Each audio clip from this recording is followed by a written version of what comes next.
How does this combination of a financial acumen and the business acumen build you as a person? So you're at an intersection where in your mind, you'd always have to think about cost and growth. Correct.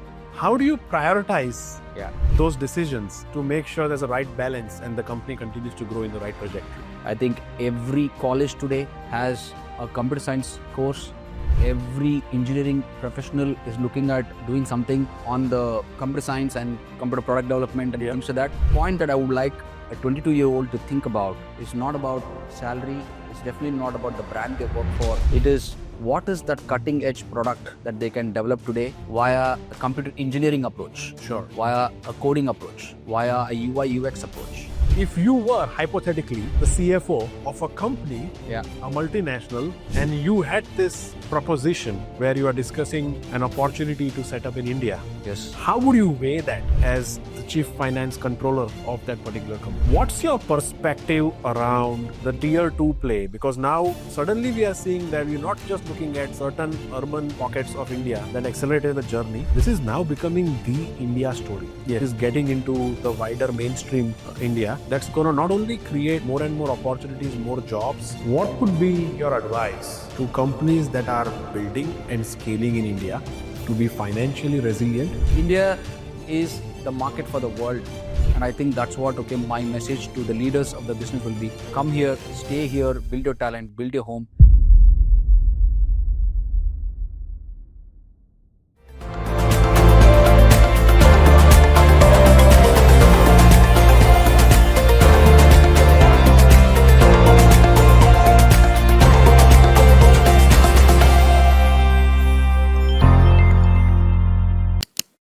Ladies and gentlemen, welcome to the 𝗍𝗏 show again. Today, we have a remarkable guest in our studio. Somebody who's been at the helm of IT industry, at the helm of talent industry, shaped global businesses. He has a fine finance background and he comes with a killer business acumen. Somebody who takes great pride in taking his people along. Somebody who thrives in chaos and somebody who believes in shaking up the status quo. I'm talking about none other than Mr. Ranjit Doshi. Ranjit, welcome to the show. Thank you, Sunny. It's great to be here. No, the feeling is mutual. Thank you so much for taking time out of your busy schedule to be on the show. Yeah. Ranjit, I have a lot to extract from you today. But to begin with, our industry, Yeah. the IT industry as we see, Yeah. you have given your youth to this industry. That's right. More than 25 years now Yeah. since you started. Yeah. So you are very beautifully positioned to guide us Yeah. in terms of what the industry was, how it is, and how it's going to be Yeah. in the coming years. Yeah. You've probably seen enough peaks and troughs Yes. in order to guide us where these things are going, right? Absolutely. And as that happens, the new age technology, as they are catching up, it's probably disrupting and transforming the way the staffing industry works. And I'd like to know more about that as well. That's correct. But before we get there, I have some questions so that our audience can know you better. Yes. So Ranjit, you're a qualified chartered accountant That's correct. and with a fine finance background Mm-hmm. and global CFO roles that you've undertaken so far. You also are known in the industry as somebody who's built successful businesses. Yeah. How does this combination of a financial acumen and the business acumen build you as a person? And how is that unique from your perspective? Thank you, Sunny, first of all, for giving me this opportunity. I must say, I think the staffing industry brought us together, to be very honest today, right? Correct. The IT industry brought us together, to be very honest, right? I think that is there the play is for us. And that's been my specialization definitely for last 20 years. Coming to myself, right? I was born and raised in a very normal, middle class, Marwadi upbringing, but down south, which is a lot more traditional, a lot more entrepreneurial household setup and things like that. We are a sibling, we're 3 siblings, and going to the school, coming back, being at father's shop, helping in everyday sale, helping in with customers, helping to manage cash flows, helping to manage inventories. It was an everyday affair for us. It was so much so that our parents involved us into the business. And I think somewhere in those young years, it shaped me a lot. It shaped me, to be the finance guy that I am. It shaped me to be the business guy I am. It shaped me to be the guy who I can be extremely persuasive. I can be very good influencer for making things happen. I take decisions far quicker. I like to be in the action mode. I like to be someone who solves a problem. And as you said, I thrive in chaos because I feel business opportunity is in that chaos moment. Sure. That's when the pivoting happens. And I think actually, as you said, the second part of your question is where is the industry going? What's the impact of all these things on staffing industry? I think that natural chaos is back. We are going to be in a far more chaotic zone as far as staffing industry is concerned, as far as IT services industry is concerned. And that's, I think, is the next pivoting moment for us for a massive growth. Very interesting, Ranjit.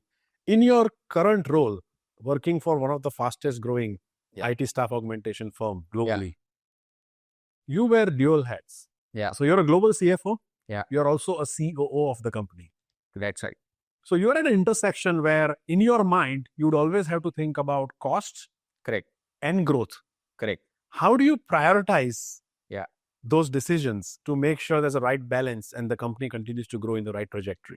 Absolutely. I think the principles, were laid in very early, at least in my mind, Sunny, it's the business first. It is the people second, right? In that aspect, if you see, what's more important is what we do right for the business will effectively be right for the people, correct? And in that space, if you see, the business growth and what we do for business and how we help business to grow is paramount importance.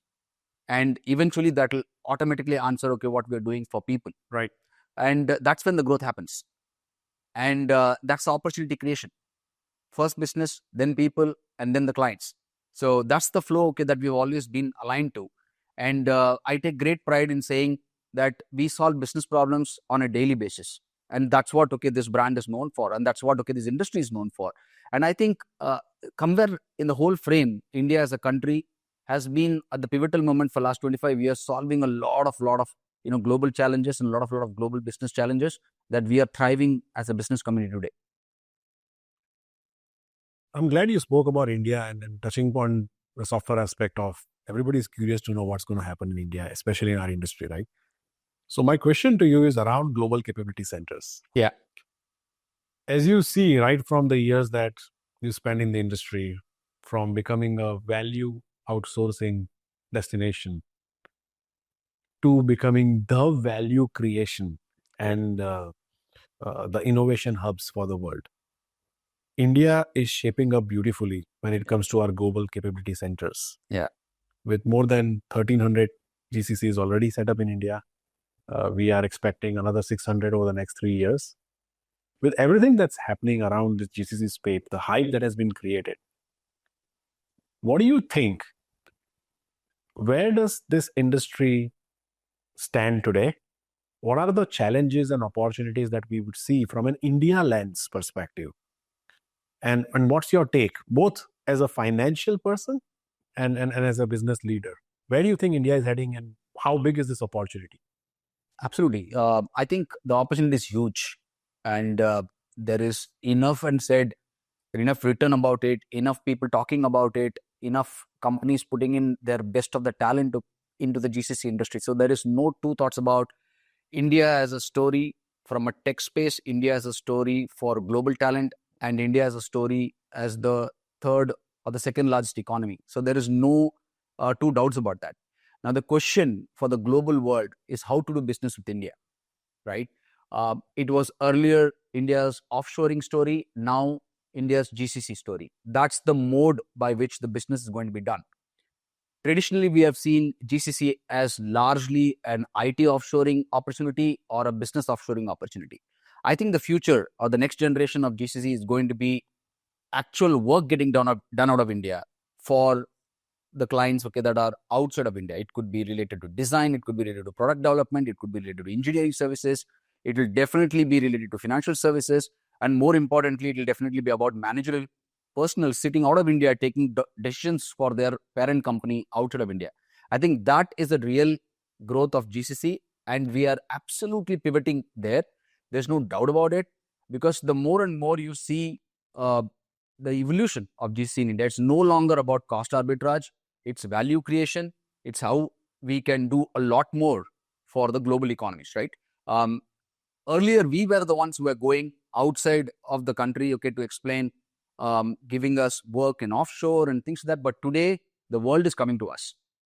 So we are indispensable, that matter, Sunny, and the story is only going to be starting. I do feel that we are just at the cusp of the beginning of the real GCC story with 1,700, 1,900 GCCs. I think a 10,000 GCC is definitely going to happen. Wow. Yes, you see these challenges, okay, coming in from protectionism and political, political issues. But I do think, okay, that this is an engine that nobody can stop. The world needs India, India needs the world. So India is unstoppable. India is absolutely unstoppable. And the GCC story is for real. India's GCC story is for the world. India's GCC story is for every Indian who wants to go global. Fantastic. The way I look at the GCC story of our nation, I think it's you look at a triangle and three sides. And I want to touch base on each of those three sides. One side are those multinational companies that look at India as an opportunity. Yeah. The other side are people who will be employed thanks to the GCC story in India.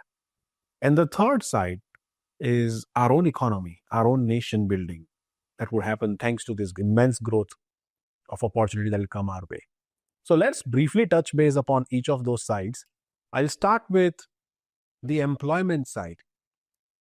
A common Indian today, a fresh graduate trying to pursue his or her career in IT and getting into something that's being transformative. Gone are those days where we need numerous numbers of coders or testers. A lot of those jobs have been automated or been redundant. But at the same time, the demand for IT professionals has not gone down. That's correct. Maybe the skills have changed. Correct. Maybe the trajectory has changed. Correct. So my first question to you on that side is, if you were to guide a 20, 21-year-old who's subject to pursue a career in IT, what would your thoughts be for that person? Great question. I think that is the talent that we have built for the country. I think every college today has a computer science course. Every engineering professional is looking at doing something on the computer science and computer product development and things like that. The point that I would like a 22-year-old to think about is not about salary. It's definitely not about the brand they work for. It is, what is that cutting edge product that they can develop today via a computer engineering approach. Sure. Via a coding approach, via a UI UX approach. And how much of that can be used for a global audience rather than only for in India or for their particular clients. So what I'm asking them to do is, don't worry about the job that you're going to get next. Don't worry about the salary that you're going to get next. Don't think about which city you'll be working for. Just think about producing something exceptionally good, because a lot of coding is being done by machines today. What it needs is design thinking. What it needs is solving a particular problem, and what it needs is to make it available for a global audience. And I think Indians have been knowing this, okay, for quite some time, and there is already a knowledge for that. Sure. I think we need to get this together, give a 22-year-old, okay, to think in that side, and I think we can generate many more Googles, many more Metas, and many more NVIDIAs as we go along. So your message to these young graduates as they come out of their colleges and universities and get into our industry is, be more relevant, be rightly skilled. Yeah. And they are going to be the fuel or the engine that's going to make India an innovation hub. Absolutely. Absolutely. Just think about it like you genuinely want to build the next Google. Right. That's where the beginning point is. Awesome. Looking at the second side of the triangle that I explained, right? Yeah. Multinationals. Talking as a GCC expert yourself, talking as somebody who's been there, done that for all of these years, and talking from an India perspective, what would your message be to anybody who's looking at our show today that's willing to set up their center in India? Any message for those mid-market companies, those large enterprise companies who want to come to India, set up their centers here, or who are already in India and want to scale beyond what they are currently doing? Absolutely. My single biggest message to anyone who's looking for India is gone are the days when you're looking at India as an IT development center or a call service center or a BPO center. Look at India as a market as much as your home-based location where you are 500 million, 2 billion. Think about India as the next billion for your revenues, as your next 10,000 employees. Think about growing your company to be genuinely a global company. India is that one market that can give you a genuine global footprint. And that's what India is for. And that's the real story that the board members should discuss about why should they go to India. It's for India business, it's for India clients, and it's for India consumers. Wearing the CFO lens, my add-on question to the same discussion point is, if you were hypothetically the CFO of a company, a multinational, and you had this proposition where you are discussing an opportunity to set up in India, yes, how would you weigh that as the chief finance controller of that particular company? A brilliant question, Sunny. I think the decision makers have to think about India as not necessarily helping them in cost savings, but in value creation of their existing business. So for example, let's take you are a mid-market company, you're about $1 billion in revenues with about 10% net profit. With the fact, that you are bringing the work to India, you're looking at India market, you should look at the profitability to increase, and as a result, the valuation of your company to increase. So I might give you an example. Let's take a real life example, and let's talk about, that you are a $2 billion company with a $200 million of profit. If you were to bring even a $50 million worth of spend into India, that can immediately give you a $25 million savings on your net profit level, right? So that 25 million is going to give you 4 times more valuation. And that is the game that the board members, specifically CFOs, should talk to their CEOs, should talk to their board about how to increase the valuation of their parent company by moving into India. So talking that India actually solves all the CXO level challenges and KRS. So if you are a CFO, then you have a cost advantage. If you are a CEO, you have an innovation advantage. If you are a CIO, you solve the talent problem. Correct. And all of this put together, if you are the COO, you get the operational excellence and scale in India. That's correct. So it's like absolute bullseye. Absolutely. India is not a country only to solve a CFO's problem or a procurement problem. India is a country, a market which addresses, as you said, every function, and everyone gets to have a win-win when you're working with a country like India and the opportunity that India provides. How can you not think about a country which has 1.4 billion people and the fastest growing economy? How can you not think about that as your go-to market? It is the go-to market. That's brilliant. And now looking at the third side of the triangle, our nation, the opportunity that lies ahead. I have a question around the policy making. You work with a lot of state governments. You are well versed with the GCC policies. Every single entrepreneurial state of our nation is laying red carpets, inviting multinationals to set up. That's correct. Now, when you look at it from an inside-out perspective, since you are very closely working with a lot of bodies, especially on the decision-making side, what do you think India needs to be careful about, especially the policymakers? What do you think? Where do you think we are getting wrong, if at all? If there are any areas of opportunities, and where do you think we are doing excellent when it comes to our decision making and policy? Do you think the government of India today is supporting the industry in an adequate manner? Do you think the state government is the backbone of this journey and playing a significant role to accelerate the GCC investments that are happening in India? What's your perspective around policy making and decision making? I think policy making is something that the policymakers have done phenomenally well. I don't think any businessman today would have anything big to ask the government on their policy structuring, on how they are positioning India. I think the last 10, 15 years put together, the previous 10 years, I think one thing is very clear. The India story is very well established. It's established to the extent that you're seeing that when you're doing well, you do get some amount of hate. Agreed.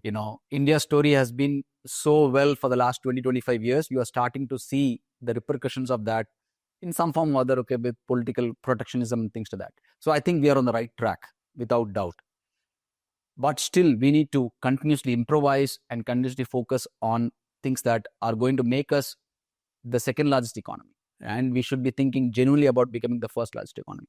If you were to think about that, I think innovation is the most important thing, right?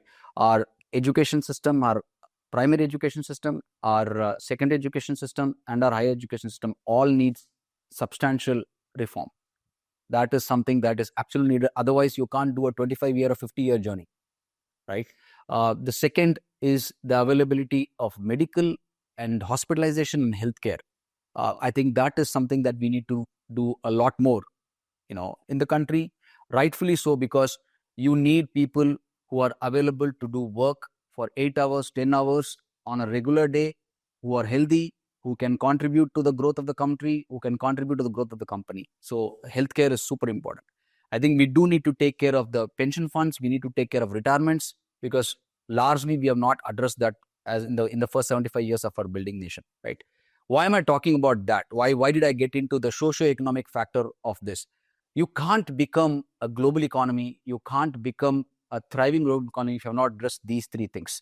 And once you address these three things, you're automatically going to have a bigger per capita income. You're automatically going to be the most important country to be living in, right? Today, if you're thinking about going to US or Europe, you're going in because there's a pension scheme, there's a higher earnings and things like that. I think that is what we need to focus as a country. And that's what, I would, urge the policymakers to think about.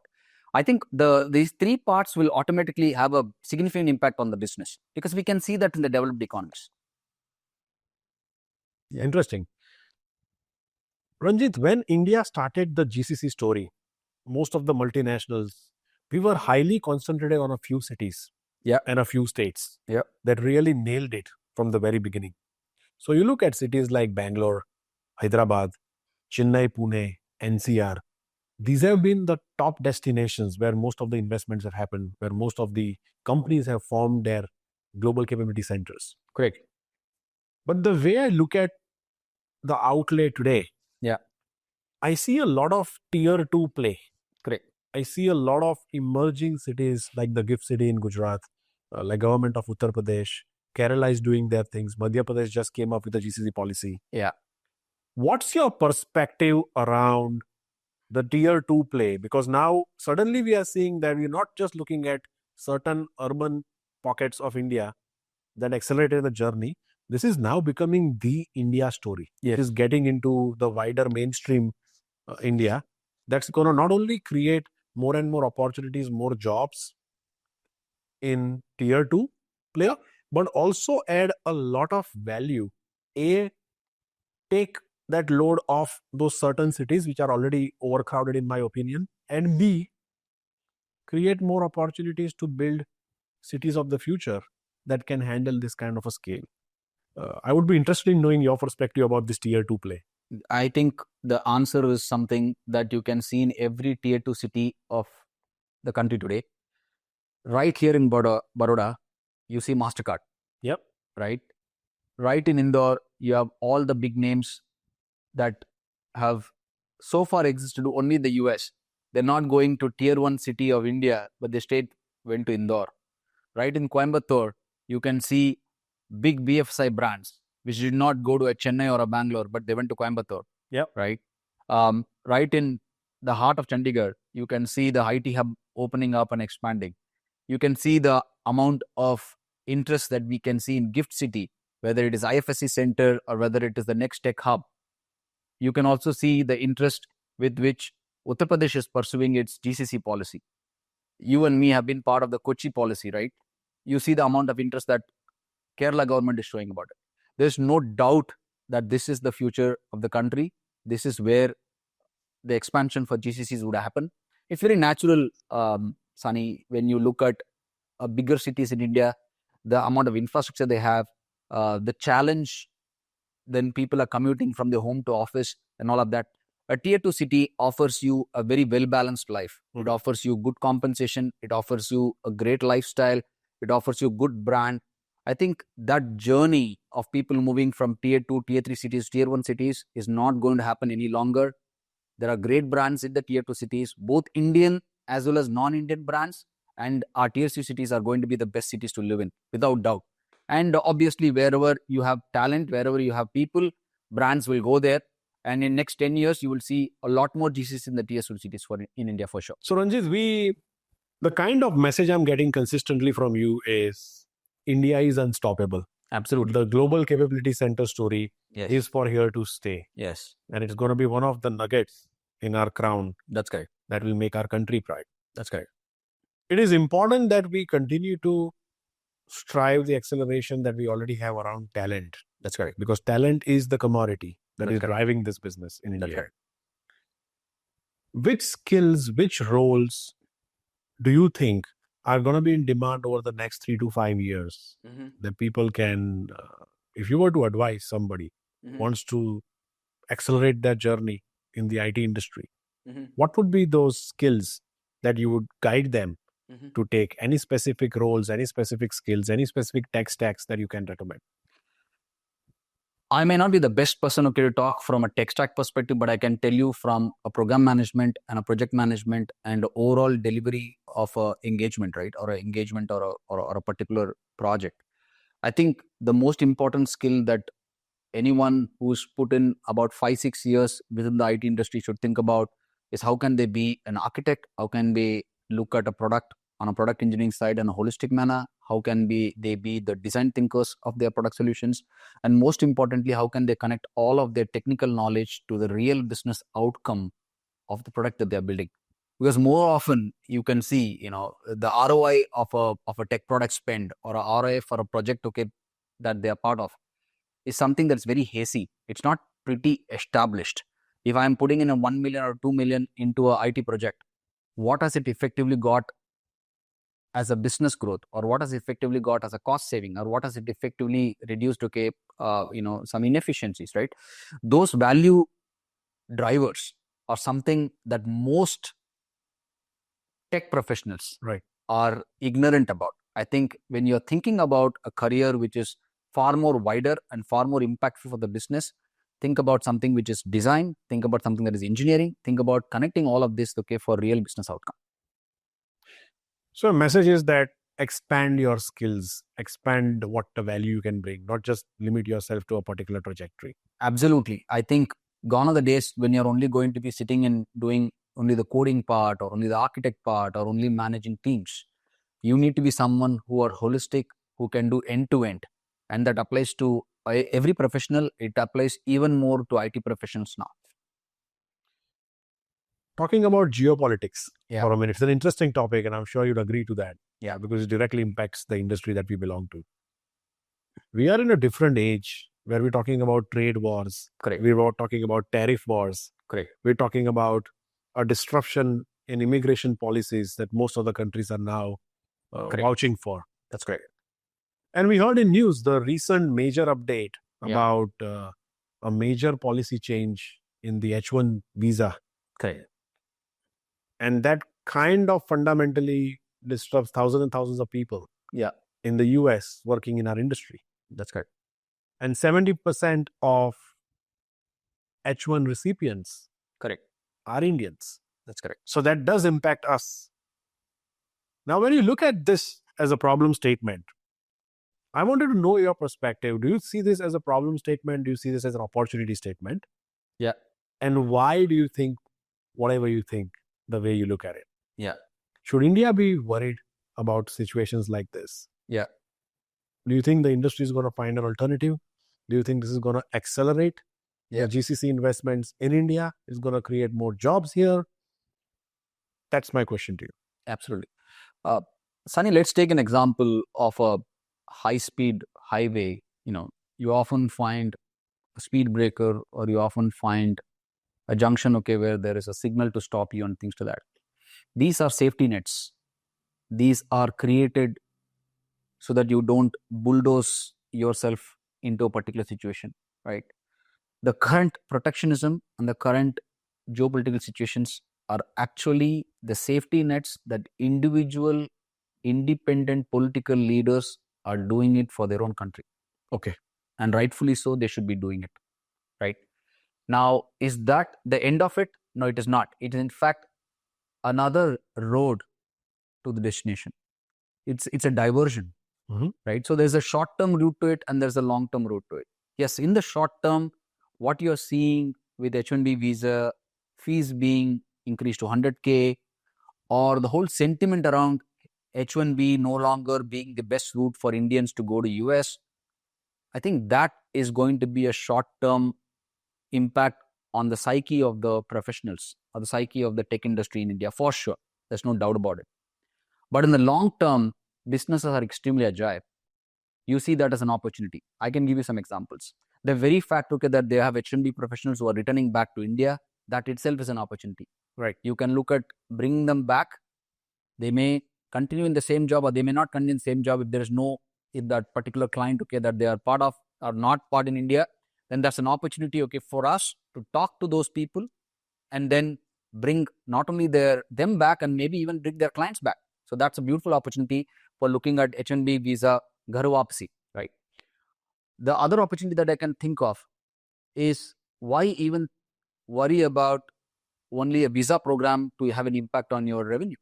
Why don't you look at a complete new scale offshoring, either in the form of GCC or a ODC or a GIC or whatever you want to talk about? I think that's where most of the energies today is being spent. How do we package this for, let's say, 200 H-1B visa employees back in a particular brand? How can you help them to bring them back to India and things like that, right? So that's another opportunity.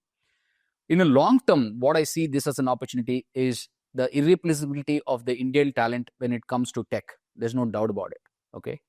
And the very fact that the Indian economy overall is going to be number 3, number 2, wherever we finally settle down to. It's irreplaceable, it's unstoppable India force. So India is going to be a market. I think we should focus to our clients and talk about, hey, you don't need necessarily come to India only for a business process outsourcing or only for a tech process outsourcing or developing an engineering product and things like that. Come to us with your product. Come to us for building a thriving business of yours in India. I think that's where the real growth opportunity lies for us. But do you think the traditional way of some of the companies in our industry, let's say Indian origin services companies, who have heavy dependency on a model like this, do you think they'll be compelled to accept this as a new normal and come up with more disruptive and innovative ideas going forward? So, Sunny, let's look at the numbers. Let's peel the onions, right? On-site presence for most companies is anywhere between 25 to 30% of their headcount. It is still offshore heavy, without doubt. Amongst that on-site, you have H-1B programs, you have L1 programs, and you have people who have already been there. Yeah. Probably, beyond the H-1B programs, they're looking at the citizenship and things like that. And you have naturalized Indians, and you also have local talent. This is something that we don't talk about. Indian companies have created more jobs for Native Americans as much as the Native American companies have built. I think this is something that we should very vehemently talk and position ourselves. Are we only putting Indians to job in the US? Absolutely no, right? That's only one small part of the overall India headcount presence. We have a lot more Native Americans working for Indian brands. This is something that we should talk about. And nobody can look at this differently, and specifically not a president who is so business savvy. I think that is something we should talk about. And then when it comes to the opportunity that we as Indian brands are talking about, I think we should talk about what we can give back to the American economy or what we can give back to the European economy and things like that, right? We have great products, we have great solutions, we have great entrepreneurial mindset now, and we have amazing service mindset. I think these are some things, okay, that are quite difficult, okay, to get. I think this is something that is a big differentiator for India, and we should talk more and more about that, Asani. Some of our critics say that India will be brought on its knees. Yeah. There are statements like this, that this is going to disrupt and destroy the potential status quo of our industry. You've been a solid advocate for India as a story. You've been a solid advocate for India as a policy making. You've been a solid advocate for India as a location. Yeah. What's your take? What's your response to such criticism? As I said, this is natural when your home turf is going through job losses, when your home turf is going through, people talking about immigrants and things like that. It's very natural to have a short-term blip. And the policies that the native countries will now talk about is always going to be, stop India or anti-India or hate India and things like that. I think these are headlines. If you talk to a common man in the street in New York or in California or in Canada or in Europe, I don't think you're going to see this, right? They don't see us the way we greatly talk about these days in headlines, right?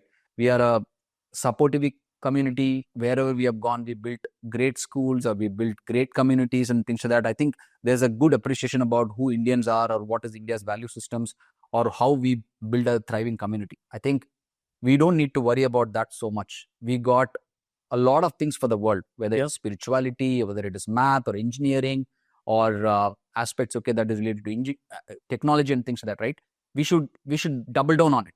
We should give the world much more today. We should, in fact, okay, think about how do we 𝗧𝗵𝗲 𝗦𝗵𝗵, right? So we should think about taking everybody along with us. I think that's where, okay, the real crux of India lies. So let there be hey, keep doing, keep adding value. Absolutely.